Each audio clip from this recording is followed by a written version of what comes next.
परेशान तो हम जैसे लोग हैं जो आयुष्मान कार्ड लेके घूम रहे हैं, लेकिन इलाज मुहैया नहीं हो पा रहा, इलाज हो रहा है तो वहाँ बिजली नहीं है।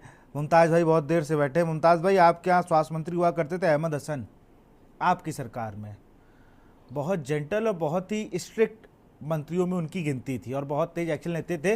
वीरेंद्र त्रिपाठी सर भी मेरी बात से सहमत होंगे, क्योंकि जिस तरीके से उनका एक्शन था और वो एक एक अस्पतालों का निरीक्षण, 2-3 निरीक्षण मैंने उनके देखे हैं, तुरंत एक्शन लेते थे।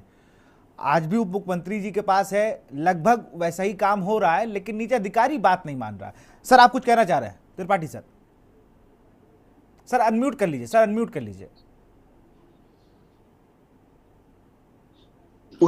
बाय द वे, मैं स्वर्गीय अहमद हसन जी के गृह क्षेत्र के मेडिकल कॉलेज का प्रधानाचार्य भी रहा हूं 2010 से लेकर के 14 तक। Government medical college, Mahamaya government medical college, Ambedkar Nagar, Sattarpur, Tanda. जी, मैं आके फिर बस ये बता। बिल्कुल मुमताज़ आलम का रुख करूंगा। ये रुख करते हैं, मुमताज़ आलम का सपा नेता है। मुमताज़ भाई, जो मेरा सवाल था कि आपके यहाँ भी स्वास्थ्य मंत्री मैंने देखे, वो एक्शन मोड पर जिस तरीके से रहते थे लगभग वही है, लेकिन अधिकारी बाज नहीं आ रहे हैं। तो मेन चीज़ है कि आप ऊपर से कितना भी पेच कस लीजिए, लेकिन नीचे अगर आपने वासर नहीं लगाया तो नट बोल्ट टाइट नहीं होना है। मुझे तो ये व्यवस्था नज़र आ रही है और ये हर विभाग का हाल है। ये आपकी सरकार में भी खूब हुआ। अनम्यूट कर लीजिए मुमताज़, जिससे हम आपको सुन पाए।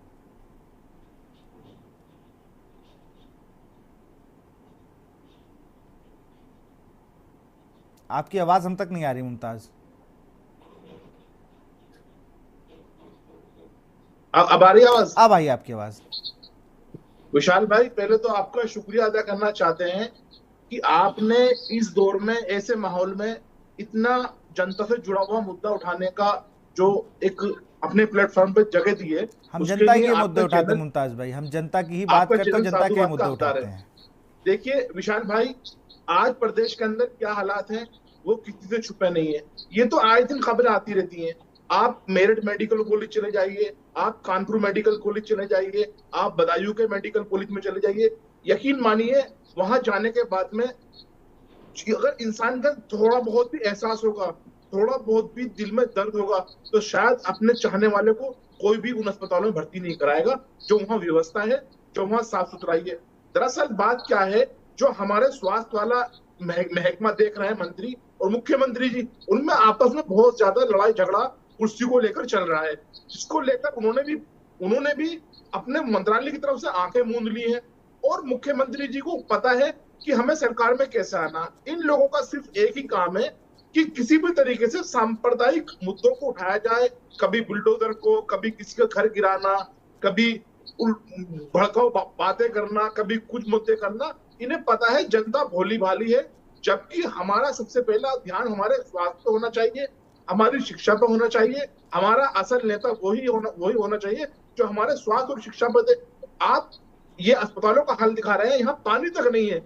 इससे बड़ी शर्म की बात, हम अपने आप को विश्व गुरु कहते हैं, हमें शर्म आनी चाहिए।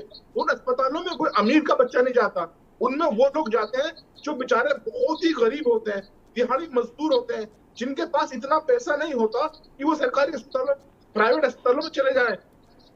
क्या वजह होती है कि प्राइवेट अस्पतालों में जाने के बाद में उन डॉक्टरों का व्यवहार बदल जाता है, स्टाफ का व्यवहार बदल जाता है, साफ सुथराई बदल जाती है, सारी चीजें अच्छी हो जाती है। लेकिन वो गरीब आदमी जब वहां जाता है, मैंने अपनी आंखों से देखा है, उन्हें लाइन लगाकर प्लास्टिक की रस्सी से एक लाइन बनाकर वहां सरकारी अस्पतालों में हो रहा है। तो इसके लिए निचला स्टाफ नहीं, फिर हमारे जो माननीय त्रिपाठी जी बैठे हुए हैं, उन्होंने सरकार को क्लीन चिट दी। मैं कहता हूं इसके लिए सरकार दोषी है।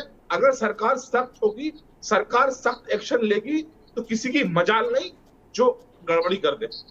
चलिए अवरल भाई से जवाब लेंगे। अवरल भाई जवाब दीजिए। जी देखिए, जहां तक मुमताज जी के विषय की बात है, जिस प्रकार से इन्होंने सरकार को टारगेट करने का कार्य किया, इन्होंने कहा विभाग के मंत्री की मुख्यमंत्री से नहीं बनती है, आपस में अनबन की स्थिति जिस प्रकार से इन्होंने बताई, तो इस विषय पर भी राजनीति एक प्रकार से घुसाकर इस विषय में भी ले आए। जिस प्रकार से इनकी जो मंशा है, चाहे वो इनके नेता अखिलेश यादव जी की बात कर ली जाए, समाजवादी पार्टी की बात कर ली जाए, ये हर विषय पर राजनीति करते हैं। इन्हें मुद्दों को सामाजिक समस्या के रूप में भी देखना चाहिए। ये केवल उस विषय को एक प्रकार से पॉलिटिकल फेलियर या सरकार के फेलियर की दृष्टि से ही देखते हैं। ये सरकार के ऊपर क्योंकि आरोप लगाना चाहते हैं। जब इनकी सरकार थी, जब जितनी कमियां हुआ करती थी, अगर उन कमियों की आज बात कर ली जाएगी, उनका जिक्र कर लिया जाएगा। अव्वल आपको रोकूंगा जी, देखिए, जहां तक बात है इस विषय पर राजनीति की, मैं इतना ही निवेदन केवल और केवल आपके चैनल के माध्यम से करना चाहूंगा कि इस विषय पर राजनीति नहीं की जानी चाहिए। किस विषय पे करनी चाहिए, सही करने की बात है, किस विषय पे राजनीति होनी चाहिए, सरकार लगी। मुझे एक सवाल का जवाब दीजिए, इस देश में किस विषय पे राजनीति होनी चाहिए? मूल समस्याओं की अगर बात ये राजनीतिक नहीं करेंगे तो कौन करेगा? हम आपको वोट देते हैं, आपकी पार्टी मुमताज आलम की पार्टी को वोट देते हैं, तो सवाल जब आप आपसे करेंगे। राजनीति हो ही रही है इस मुद्दे पे, और बड़ी बात यह है कि ये स्वास्थ्य, रोजगार, पढ़ाई, बिजली, पानी, ये हट गया है। जिन पर राजनीति होनी चाहिए, जिन पर बात होनी चाहिए, वो हट के सब कुछ अलग हो गया। अब बताया जा रहा है कि फला पहले बकरी चोरी में जेल गए थे, फला तो भैंस चोरी में गए थे, उनकी भैंस को पुलिस ढूंढती थी, तो यहां पर एसडीएम स्विमिंग पूल बनाता है। अब चर्चा इस पे होने लगी भाई साहब। मूल मुद्दा जो आप लोग कह रहे हैं ना, तेजस्वी यादव ने उठाया था स्वास्थ्य का, तेजस्वी यादव ने, उन्होंने बताया कि स्वास्थ्य, रोजगार, पढ़ाई कितना जरूरी है। फिर लोगों को याद, अच्छा हाँ, ये इस पे भी तो राजनीति हो सकती है, इस पे भी तो हम काम कर सकते हैं, ये हम कैसे भूल गए। और आप कह रहे हो राजनीति ना हो। अगर राजनीतिक दल इसकी भी बात नहीं करेंगे, निंदा ही करेंगे, तो निंदा तो होती रहेगी। ये तो हम भी कर सकते हैं। हमें बड़ा खेद है आपको पानी नहीं मिला, हम अगली बार से बोतल में पानी पिला देंगे आपको। अब्रेल भाई, चीजें राजनीति, अगर मुमताज आलम राजनीति कर रहे होते तो सरकार में होते। आपको बेहतरी के लिए चुना गया है, आपको ये कहने के लिए नहीं चुना गया कि इस पर राजनीति ना हो। तो किन मुद्दों पर राजनीति हो, जरा बता दीजिए मुझे। कोई 2 मुद्दे बता दीजिए जिन पर राजनीति होनी चाहिए। निश्चित रूप में आपने कहा सड़क के विषय पर होनी चाहिए, बिजली के विषय पर होनी चाहिए, पानी के विषय पर होनी चाहिए, शिक्षा के विषय पर होनी चाहिए, स्वास्थ्य के विषय पर होनी चाहिए। लेकिन अगर इन विषय पर ये राजनीति करना चाहते हैं तो इस सूबे में इनकी भी सरकार रही है, इसीलिए फिर तुलनात्मक अध्ययन भी होना चाहिए, क्योंकि इस सरकार ने कितना किया, इस सरकार ने इनके कार्यकाल में कितना किया।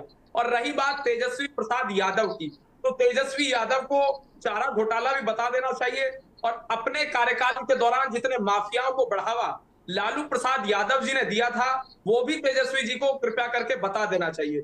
ये सोशल मीडिया प्लेटफॉर्म एक्स पर इन चीजों की बातें करके पब्लिसिटी बताएंगे तो अनम्यूट कर देना, जननायक साबित करने की कोशिश में लगे रहते हैं, लेकिन धरातल पर कार्य करते हैं।